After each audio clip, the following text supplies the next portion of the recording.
Have you ever found yourself in a conversation, maybe even a whole relationship, where afterwards you just feel completely drained? Oh, yeah. Like you've been wrestling with something you can't quite grasp. Exactly. And you end up questioning everything, right? Your own perception, maybe even, your sanity. It's this really bewildering feeling. It is.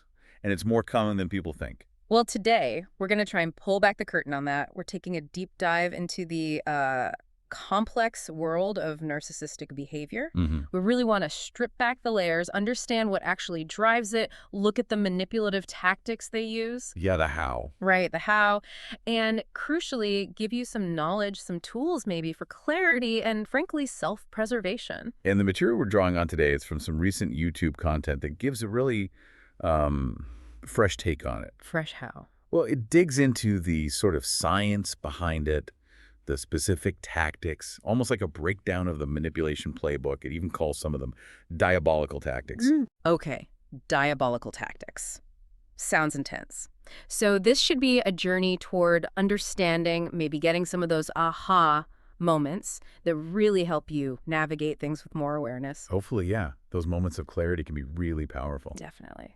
So to really get this, we need to start at the source, right? Right. What's fundamentally driving these behaviors? Let's unpack what our sources say is at the core. Okay. So what jumps out immediately from the sources is this idea of narcissistic supply. Right. For narcissists and others with cluster B traits, the dramatic, emotional, unpredictable types, getting attention isn't just something they like. It's described as an addiction. An actual addiction. That's a strong word. It is, but here's the twist. Hmm. It's not always positive attention they're after. No, that's key. The sources point out they often prefer negative attention. Drama, toxicity, chaos, Sabotage even. It says some are even hooked on painful emotions themselves. which sounds counterintuitive, but it all feeds something. Exactly. It all serves one main goal, keeping that false self-image alive and well, protecting that construct. And that image, the false self, is portrayed as this beast almost that Yeah. has to survive, has to stay relevant. A beast. Wow. Yes, it emphasizes that this isn't just about ego. It's like a deep primal fight for psychological survival for them. Everything they do, all the manipulation feeds that fragile identity. That's a chilling way to put it.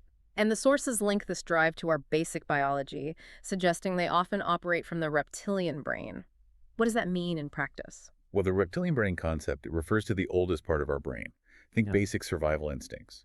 The fight, flight, food, reproduction, the real primal stuff. Okay. So the idea is when a narcissist engages with someone, they're kind of operating from that level. And doing that, it triggers the emotional brain. The sources call it the paleo-mammalian brain in the other person, the target. So it's like a subconscious trigger? Pretty much.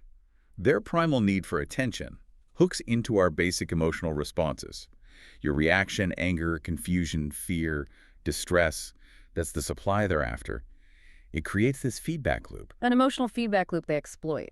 Okay. So if they're working from that primal level, does that explain the lack of empathy we often see? Is there a biological link there too? That's a great question.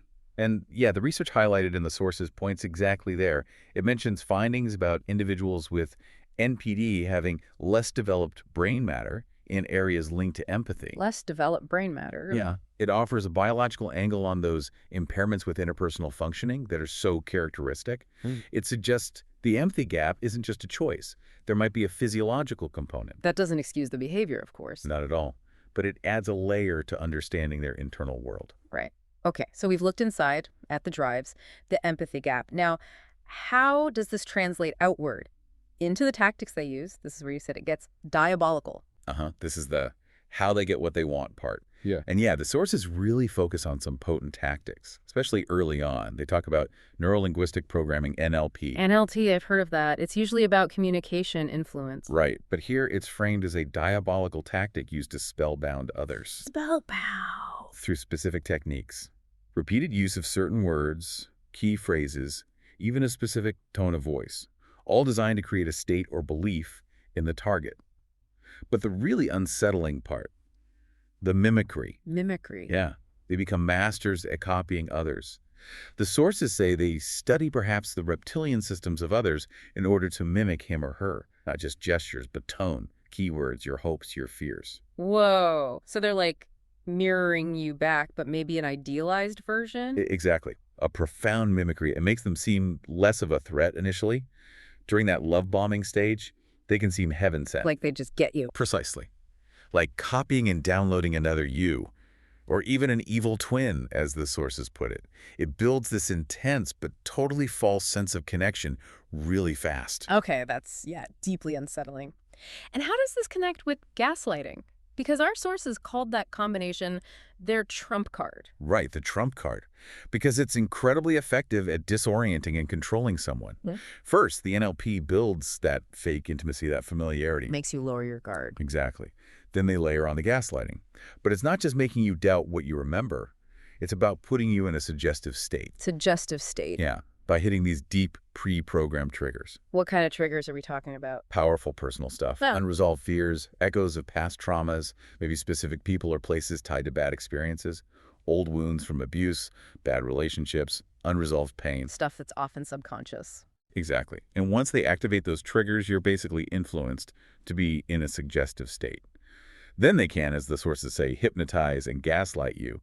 You become more open, spellbound. Your reality gets warped. Pretty much. You're confused, trapped, and often don't even know why. It sounds incredibly systematic. So once someone's kind of caught in that web, what keeps them there? The sources mentioned specific tactics used to keep someone in that sunken place. Yeah, they listed 5 main ones. Let's see. Fear, distraction, influence, deception, and then character assassination or smear campaigns. Okay, let's break those down. Fear first. Right. So narcissists feel fear themselves, jealousy, hate, anger too, but they actively use fear on others. They influence or induce or provoke fear to keep control. How does that look? Like threats? Sometimes overt threats, yeah, financial ruin, isolation. Yeah. Or sometimes it's more subtle, just creating this constant background anxiety, making you too afraid to challenge them or leave, keeps you in that sunken place.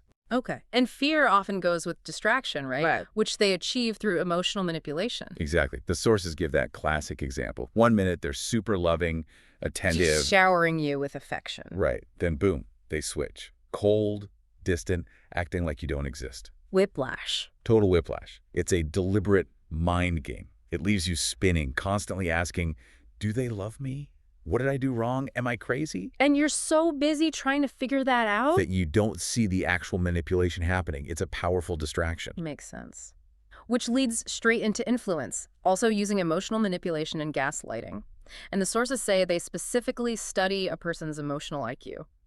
Yeah, they're really good at spotting vulnerabilities. The sources even call out empaths here. Empaths. Why them specifically? Well, empaths are described as, beautiful people, naturally expressive with joy, gratitude, love, but maybe also prone to codependency. Positive traits, mostly.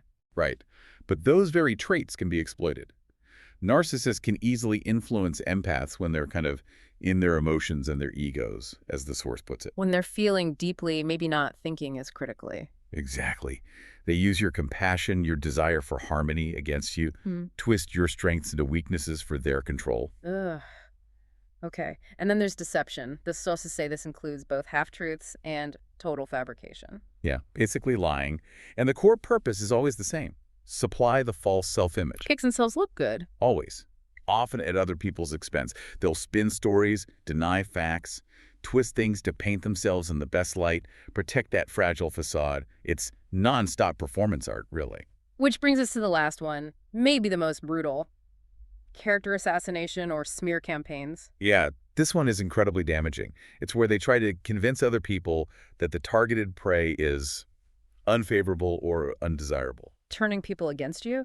Exactly. They'll spread lies, distortions. Right. Even if you're the kindest person, they'll paint you with their traits. Untrustworthy, unstable, inferior, crazy. Isolating you. Totally isolating you. It leaves people devastated, if not traumatized. Causes identity crises, crushes self-esteem, confidence.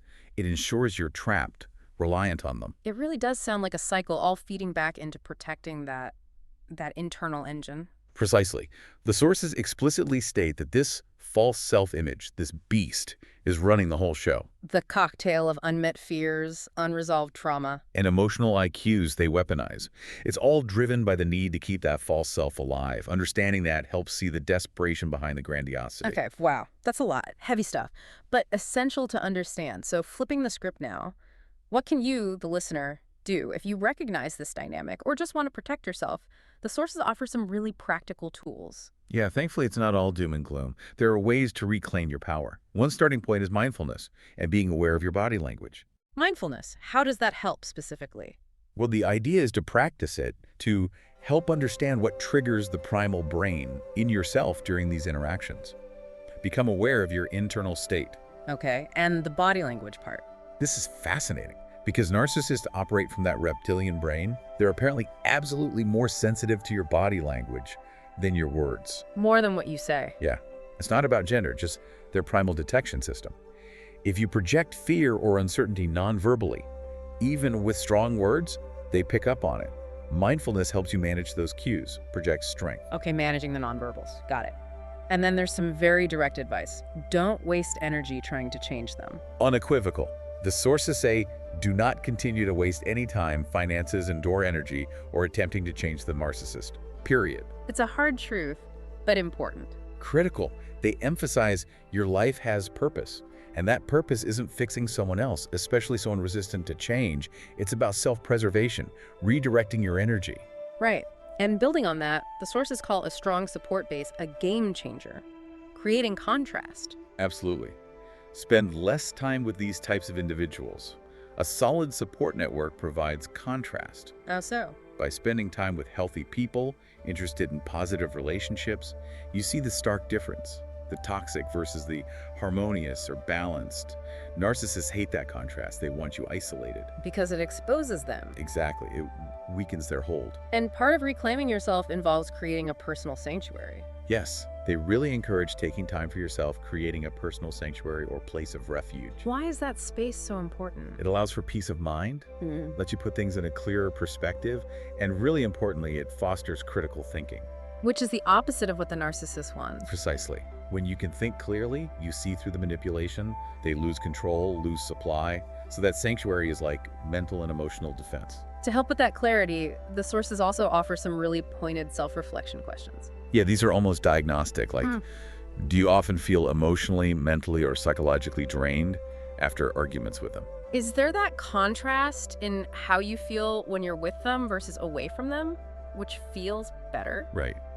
And a tough one. Yeah. Can you use 5 words to describe the character of the narcissist based only on actual events, not their words, their actions? Cutting through the noise, trusting your own experience. Exactly. They're prompts for real self-awareness. Okay. Another game changer mentioned goes deeper into our own minds, researching the subconscious. This is pretty profound. The idea is our subconscious mind really is running the show a lot of the time, especially the inner wounded child, influenced by old traumas, unresolved issues. That programming. Right. And that programming can lead us into repeating patterns, like maybe repeatedly getting involved with narcissists or putting up with bad behavior. So understanding that lets you change the program. Yeah. Confront it, understand it, and hopefully delete those old, unhelpful scripts. Recognize how the past might be steering your present choices and consciously choose differently. Breaking the cycle. Okay. And the final tool, maybe the most empowering one, acknowledging your own purpose. Yes. This is foundational. Reclaim your life back by first acknowledging that your life has purpose. Just stating that. Stating it and feeling it. It directly fights the narrative they push that you don't count, you're inferior, you exist for them. Feeling that purpose to your core, the sources say, is transformative. It's an assertion of your own value, your autonomy. Exactly. It helps dismantle that psychological cage they try to build, reminds you that you matter, independent of them. Wow. Okay, so we've covered a lot today. From those deep drives for supply, the reptilian brain stuff, through the really insidious tactics like NLP and gaslighting. And the fear, distraction, deception, all designed to keep you in that sunken place. Right. But crucially, we've also looked at these powerful tools for self-protection, for healing, for basically putting the power back where it belongs with you. Yeah, this knowledge really is about fostering that self-awareness and resilience. It helps you navigate these complex situations with more understanding for yourself and others, and hopefully move towards healthier connections. Absolutely. So maybe a final thought for everyone listening. Considering how deep that false self-image runs for a narcissist, and how much our own inner wounded child can influence our choices, what's maybe one old program, one subconscious script you could start to challenge this week? Mm. Just something to think about to make sure your authentic self, not some old programming, is truly running your show.